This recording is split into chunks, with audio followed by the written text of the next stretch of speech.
So this is exciting. I wonder who won. I believe our last panel of the day is Gaming in the Middle East, State of Play, Challenges and Opportunities in this Region. Our moderator is Bijan Alizadeh, CMO of Century Financial. So Vijay, are you here? Looking good? Come on up. Round of applause, please. Welcome. Thank you so much. Please, and maybe invite your co-panelists onto the stage. Surely, will do. Yep, all yours. Hi, good afternoon, everyone. I hope everybody's having a good time, and it's definitely a very, very exciting space to be in. I think gaming industry is not just revolutionizing to the blockchain in Middle East, but all over the world. And that's what we are here to talk about, that how actually it's bringing about a positive change in this part of the world as well. Yes, a lot of questions that people do have, that is Middle East lagging behind. But again, I think it's just a matter of time that we'll be catching up. So I'd like to invite my esteemed panelist for this one. Please welcome Mr. Bijan. A round of applause. He is the partner at Cypher Capital. Can we also have Mr. Omar Rahim? Is Mr. Omar here? I think he's gaming somewhere. So we can have Mr. Abdelrahman Hazim. He heads the blockchain technology at Quara Holding, and definitely a very big investor. You should be looking at him if you are looking for investments in this part of the world. And we can also, last but not the least, welcome Mr. Alex van der Baan. Big round of applause for him. He's the CEO and co-founder of Beemup. A lot of you must have not heard of Beemup, but Beemup is a really up-and-coming metaverse space in Netherlands, and trying to change how metaverse actually works on. So he is in direct competition with Mr. Zuckerberg. So it's a pleasure to meet all of you, and it will be glad if you can introduce yourselves a little bit as well to the audience. Starting with me. Yes, thanks, Mr. Bijan. So my name is Bijan. I'm from Cypher Capital. Cypher Capital is $100 million private fund that the goal is that we invest into the GameFi, DeFi, and Web3. And we are looking at the project that we can help them, that they scale up in the MENA region. And also we are building a hub for crypto projects that they can come. It's in Jumeirah Beach residence that they can come in, and basically we help them in the formation of their company as legal or any sort of stuff. Thanks, Mr. Bijan. For all those who don't know Mr. Bijan, I'm sure most of you actually already do, but he's one of the leading venture capitalists in this part of the world. So definitely all your ideas should be pitched to him before anybody else. Hi there, everyone. This is Abdelrahman Hazim. I flew all the way here from Riyadh. I've been interested in the tokenization business, real estate, gamification, and tokenization in general. We've been doing NFT in Saudi for the last 2 years, as well as we're joining now the metaverse business. Just call it a game and we'll be right there. And Mr. Alex. Thank you. My name is Alex van der Baan from the Netherlands. I'm CEO of Beemup. We are a company, we help businesses and brands to come into the metaverse. We create exciting experiences. And recently we have been building Your Open Metaverse, the first layer 1 metaverse where we allow companies to basically host their experiences to a global audience. Thank you. And are we looking to compete with Mr. Zuckerberg directly, or is it going to be in alliance?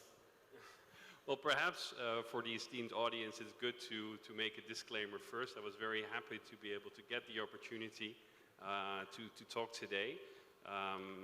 However, my experience with the specific local market here is perhaps not up to spec with my esteemed panelists, so I'm trying to take it a bit more global.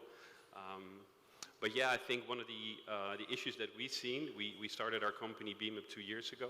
We were doing the first TEDx talks in a 3D VR environment. And what we saw is that when we were helping companies to come into the metaverse, to start opening up their metaverse marketing channel, it's increasingly difficult to bring your own company out there, an end-to-end customer journey, without actually losing your IP to large platforms like the ones from Mr. Zuckerberg, let's say Fortnite, Roblox, all these environments. And we believe that if you invest into the metaverse, into your own content, you need to own it. It needs to be on your balance sheet, and that's what we're building right now. Thank you so much, Mr. Alex. So actually, I thought we'll start off with introducing how gaming works, but looking at the audience here, I don't think you'd require a lot of introduction. So we can actually get down to the more intricate questions from the start itself. Mr. Alex, could you please start with how NFTs will actually change the space of gaming, and how exactly are we looking at NFTs in the gaming space alone? Sure. I think in the previous panels, I think we already touched upon this topic. I think what we're seeing today is that the amount of people globally that actually own an NFTs is relatively small. So liquidity is an issue, and also basically utility is an issue.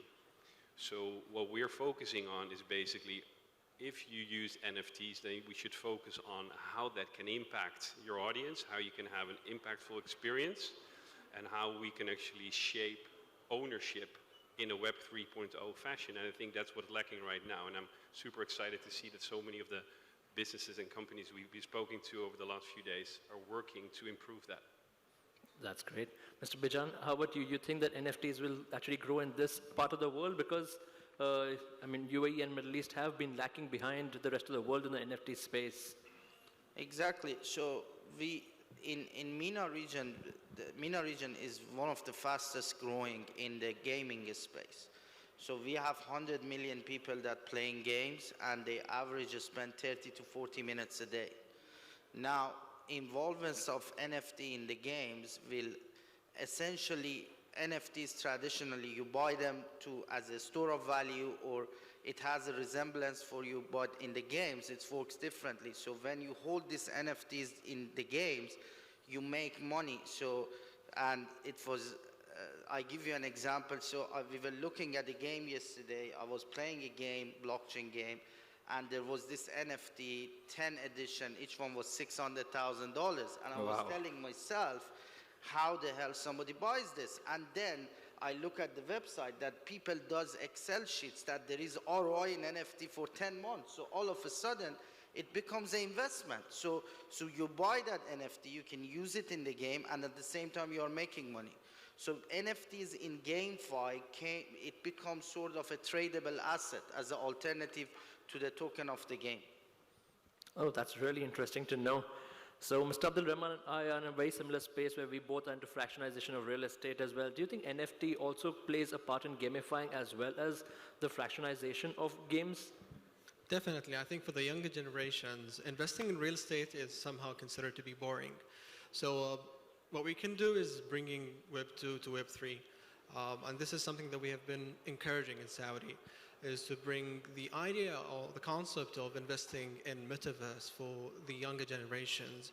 I think the Saudi younger generations are more interested in crypto space and in bringing the traditional ways of investment because Saudi Arabia is a very huge area, and the previous generations used to buy so many lands, and then they would trade it and build the properties on it. So this is something that it's fit to the community there, and the younger generations would be very interested in the new concept of bringing real estate to the metaverse and gamifying the whole concept of investment in real estate.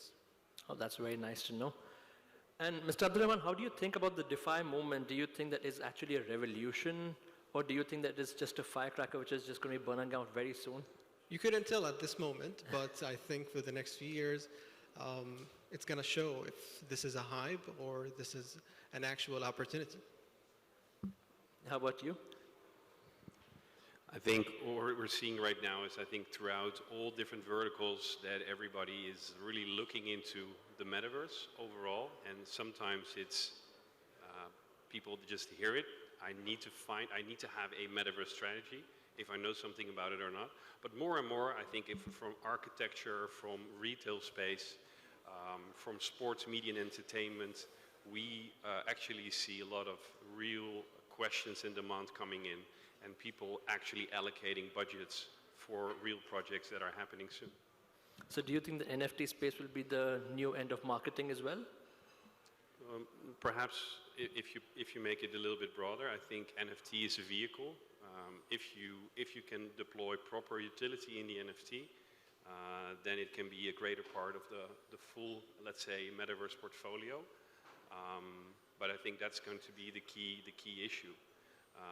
I think we can't go into 2022 with just another edition of the zoo with the apes and the frogs, etc. It needs to be real utility. Thanks a lot. Mr. Bijan, a lot of people actually, let's say that we on the VC side, it's very easy for us to understand how to invest in blockchain, how to invest in the gaming side of it. But in general, how does a retail investor or any layman who doesn't understand blockchain that well, how do they actually get into this space? How do they actually, invest in gaming through blockchain, and how would they go about it? So let me answer this. I want to touch base on the previous question because it's a very important question in my mind. So when we say GameFi is here to stay, I will answer this with, we have to, eventually the game developers, they have to develop the games that people really want to play, right? Yes, you can play $20 to $40 playing a game right now like Town Stars or other games, but do you really play it that you love it, or you're just playing it to earn the money? Yes, $20 to $40 a day in a lot of countries is more than a wage of some people. So yes, it's a lot. It's very interesting. But what is gonna push the GameFi and gaming into the next step is that you can play games Call of Duty and you make money. You can play like a World of Warcraft, League of Legends. So those stuff will essentially push the GameFi to the next level. And as an investor, either you have two choices essentially to invest. Either you can buy the token of the game, or you buy the NFTs that it's getting used in different games. So there is this two avenue for somebody that wants to start. There are NFTs as low as $10, as I mentioned, goes all the way up. But this is the two-way essentially you can participate in investing. Okay. If I may interrupt here, I think it's a very tricky two sides of the spectrum. We are not trying to convert each gamer to be an investor, and it's not the vice versa as well. So simplifying the concept of gaming here, and what my panelist has mentioned, is to simplify the game play-to-earn concept here, rather than just allowing each one to invest and becoming greedy on changing the game concept to an investment more like approach. But don't you think that there'll be, if there are more than 1 million games and there are different tokens for each game, that will actually become a hassle rather than an actual advantage at one point of time? Definitely, but the thing is, if you would simplify, let's say if we are tokenizing a chess game, for example, then let's focus on how would you actually win the chess game rather than how would you make an NFT out of each single asset in this game. And this is something that we're really missing at the moment. We're creating this new kind of games that you would just modify the basic actions that we do in a daily routine game to something that that you would buy and you would invest more in to be part of. And this is the thing that we need to really take care of. Okay. Mr. Alex, we are seeing gamifying not just in games, but actually in everything. We are seeing even banking solutions having gamifying solutions. We are seeing even the most serious businesses on the planet, in manufacturing, factories having a gamifying solution to make their workers a little bit more relaxed, a little less stressful. We are also seeing that all the users want some gamification on the applications as well. Do you think that is something which gamifying is all about, or is it just about the gaming itself?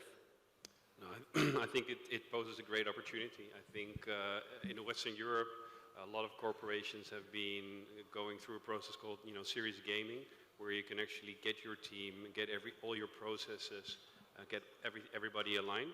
Because gaming, not just for our kids, but also for adults, can really be a powerful force to get people together and to connect.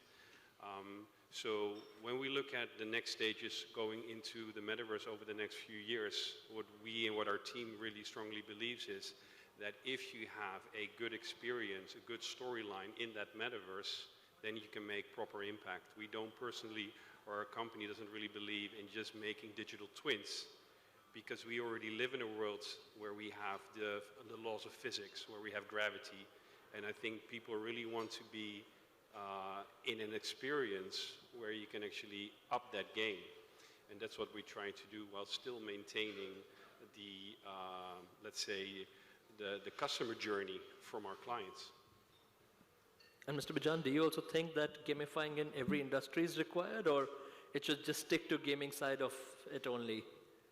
No, when we are looking at the whole ecosystem, as he mentioned. So you have to look at the metaverse, you have to look at the NFT, you have to look at DeFi. So the combination of all of this will create a great, let's say, marketplace, or a great place for people to enjoy. Now we call it a game, or we call it a game within the metaverse, or we call it an NFT within the game, within the metaverse. It's all connected. It's all part of one package in my mind. So it will all become a game eventually. The life is a game, as they say, right? That's very well said. Mr. Abdelrahman, you also think that life is a game and everything will become eventually gaming? Definitely, yeah. I think for the next few years, we'll see people adopting living in the metaverse rather than being here, right? Life is a game. So why not moving to the metaverse itself and playing the game with the new terms and conditions that we have? If it's going to be a gamify concept with a DeFi, hell yeah, let's do it. So, Mr. Abdelrahman, we talk about metaverse a lot, and everybody's focusing on the software side of metaverse. But there's hardly any talk about improving the hardware side of it, because if you actually use the Oculus, you cannot use it for more than 15 minutes. Your eyes will start burning. Yeah, How people actually trying to improve the hardware side of it so that actually the software is more usable? Yeah, for the time being, this is a very big limitation that we have. People are trying to adopt more, bring mobile phones into metaverse, as well as the haptics utilities that you have. But I believe for the next few years, this is not going to be any limitation for that. What we're going to have is more simpler versions of VR glasses, as well as the XR glasses that we're going to have anytime soon. Most of the metaverse softwares or platforms that we have is playable actually in the PC. So you can play it using your browser. And maybe within the few years, it's going to be more accessible with VR items. Thanks. Mr. Alex, I'm sure you have been, I think you're working on something on the hardware side as well? Yeah, well, I think when we started 2 years ago, the term metaverse, obviously, we couldn't use. Basically, when we did our pitch, people were usually rather confused. So we coined the term immersive storytelling platform. That appeared to work with our target audience. Looking at hardware, I think we don't like to talk about VR headsets because it's a dissatisfier. Because people then come to us and say, there was VR in 1999, 10 years later, somebody told me about it, and today you're going to be the next guy talking about the breakthrough VR. So we're basically technology agnostic. If an experience works on a mobile phone, it works better on a 70-inch screen, and it works even better on your VR headset. So we shouldn't really talk about technology. What we should talk about, and I think that's one of the great drivers of metaverse today, is the fact that we have really amazing cloud technology. You know, the fact that we as a relatively small startup, that we can use pixel streaming, so we don't have to bother our clients with, you need a Pentium or an AMD or whatever. You just use whatever you want to use, and the cloud will fix everything for you. And I think that's the reason I think today why metaverse is working, and when Second Life started, 10, 15 years ago, it was a big issue. If you had to recommend to all the audience one VR headset which you think works the most seamless, which would you recommend? Well, personally, we're in the Microsoft startup ecosystem. We work with a headset from Hewlett-Packard that we're really happy about because it's fully open. And of course, we also develop on top of the Meta Oculus, of course, because that's what most people will have available to them in the house. also due to the price point. But we firmly believe, because we create experiences for brands and for companies, that having an open ecosystem also on the hardware side will be the future. Mr. Bijan? I guess Alex is an expert in this field and he covered everything. But the only thing I want to add to it is because we see something every day, we read about metaverse every day, it increases our expectation. When we want to look at the stuff, we have to look where we were last year and where we are right now. So we have to let the developers build their ecosystem, and it takes time. And as we go forward, I'm sure all this will be sorted out through time. It's a new technology. It needs time to develop, bring it to the perfection. That's very nice.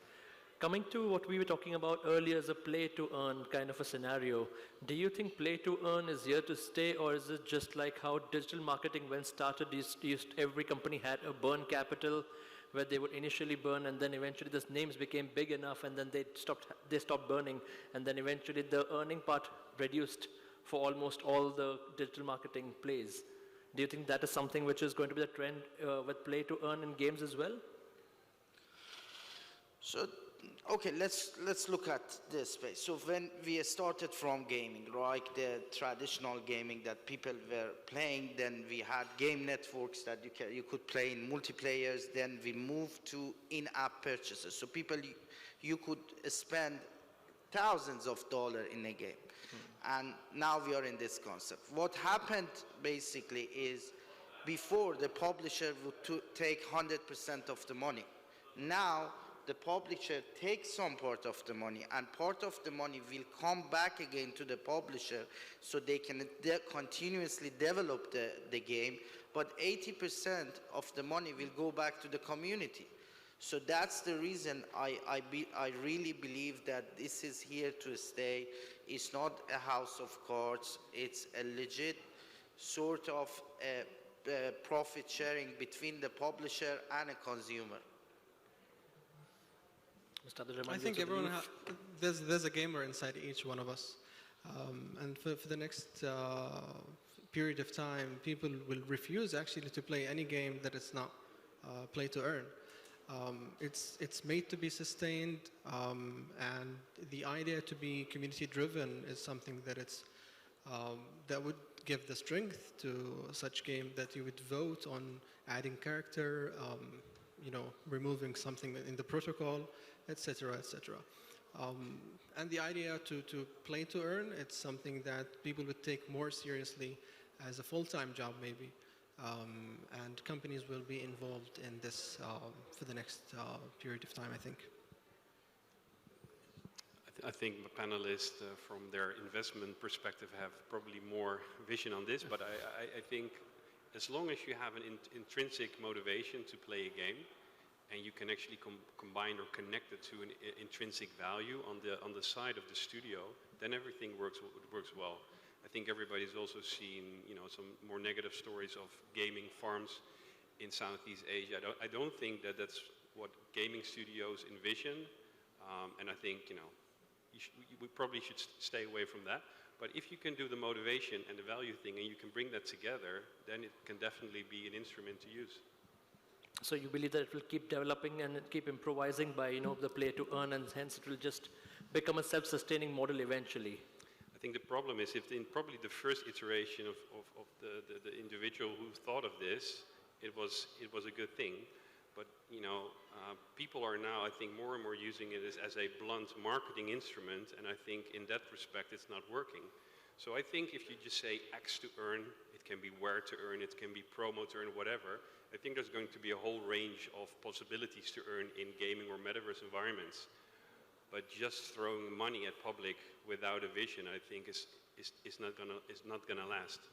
Coming to your side of the coin, where metaverse will pretty much be the core of, let's say, events and conferences in the future, and probably Mr. Hadi will be calling us for a metaverse event next year for the Agora blockchain. Do you think that is a real possibility in just 1 or 2 years' time, or do you think we have still a long time away from reaching that part of it? I'm sure that there's definitely that possibility. I'm not sure if our company would create it, because what we try to do is we basically want to create environments where you can actually sell dreams and not sell reality. And I think if we would sort of copy this room, we would probably copy reality. And what our team's trying to do is a bit more on the dreamy side. So that's why we're a bit more focusing right now on sports, media, and entertainment. And we're steering away a little bit from B2B. We'll expect them to return in 2 or 3 years when pain is increasing on their side, and then we'll be more than happy to assist them.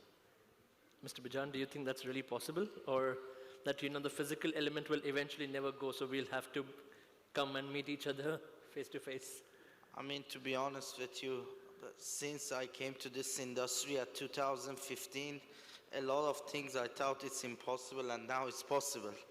So I believe everything is possible. The way the world is going to this direction, I know a lot of people are skeptical about the metaverse, but this is how it's going to be. People have to adapt. I mean, I have this example. So I believe 2% of the world, they are doing what they like in life, and they have the life that they like. It's just 2%. That 2%, they don't like metaverse, which is a lot of people that are sitting here. But 98% of the world, they don't like what they do, and they can have what they don't have here in metaverse. Correct. So that's the reason that will push the boundaries in metaverse in my mind. That's very interesting. Mr. Abdelrahman, you also believe that eventually we'll all be in some remote location and meeting each other just this way? Definitely. I think people are more open to this now. It's not about adoption, it's about providing. If it's there, they're going to use it. And as my colleague has mentioned, that stuff that we don't have here, you can have it there. So yeah, it's about creating the next life, a futuristic and a dreamy version of our life. So at that point, we'll pretty much be in shorts, wearing just the jacket? Yeah, I think just a brief point on this. I think also for us industry professionals, I think there's a lot of talk about bringing all these concepts to the general audience. And I think it's also good to know that, everything comes at its due course. So, there are a lot of trailblazers here in the room, people, working in technologies that are completely new and innovative. It's not necessarily, you don't need to explain this to everybody you meet in the supermarket. When people are ready for this and susceptible, we can explain it to them. But by simply pushing out all these terms and phrases and jargons that we use here, people are getting completely confused. Some of them even get scared. I mean, there's a lot of talk in the media also right now about how metaverse is going to destroy our lives. Because people they have a difficult part of understanding what it will be. And I think it's our jobs also as ambassadors to just trying to focus on all the positive things that we can do with technology, as I heard today with DLT technology overall. And I think, then we're going into the right direction. I think as adaptation, like it's always been for us over centuries, this is the new adaptation that we have to probably learn. But in terms of adaptation, let's assume that the human race will obviously keep evolving, but do you think regulators will also adapt really fast, or do you think regulations in this part of the world, or in general around the world, be much slower than we anticipate?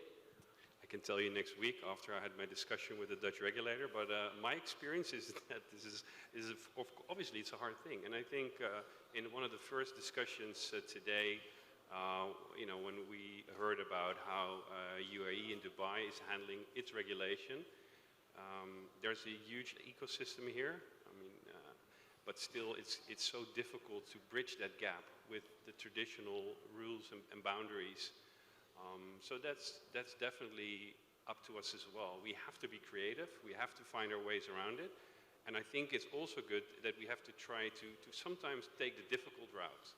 Not just, simply go to, let's say, the BVIs and register and tokenize there because everybody does it, but also really have a good look at your own country and see if you can sort of find grounds and explain stuff to your regulator, even if you're the first one. But then we pave the way of making this industry more normal, so to speak. Correct. Mr. Bijan, do you think regulations will come in faster than expected? Because the space is actually advancing much faster than we anticipated to actually expand. So history shows that regulation comes with adoption, right? As the adoption gets more and more, the regulation will come. I think now is the time to build the ecosystem rather than we focus on regulation. So yeah, that's my idea. I totally agree with that. Whatever we have as, in the market, the regulator will follow the market usually. That's very nice to hear. We are actually ending our time, so any last comments from our esteemed panelists on how the gaming industry will move forward, how they are looking at it, and how we should invest in it? In general, the metaverse, NFTs, GameFi, DeFi are all progressing. The one who wants to invest, what I suggest at the current market, rather than spraying and praying, it's studying and praying. Please study the project you invest in, know about what they do, so you have an idea on what you are investing and you choose the best investment. Definitely. You gotta invest in crypto first, I believe, like the normal boring project. You gotta analyze the market, and then whatever metaverse project or a gaming project that you are willing to invest into, you gotta try the game, you gotta see the team and the entire resources they have in order to make sure that the project will sustain. I think for me, I think just a similar point that I made, I think if we all here, for wherever we come from, if we explain to people in our environment, just explain use cases and what you can do with it and why this is a better technology, I think then we can actually have this whole movement grow. And I think that's what, probably eventually will make this a more inclusive society for everybody. Thank you. Thanks a lot. It's been an absolute honor to be sitting with such an amazing audience and such esteemed panelists. Thank you so much, Mr. Hadi and Agora Group, for keeping this event together. Please, a round of applause for the great panelists.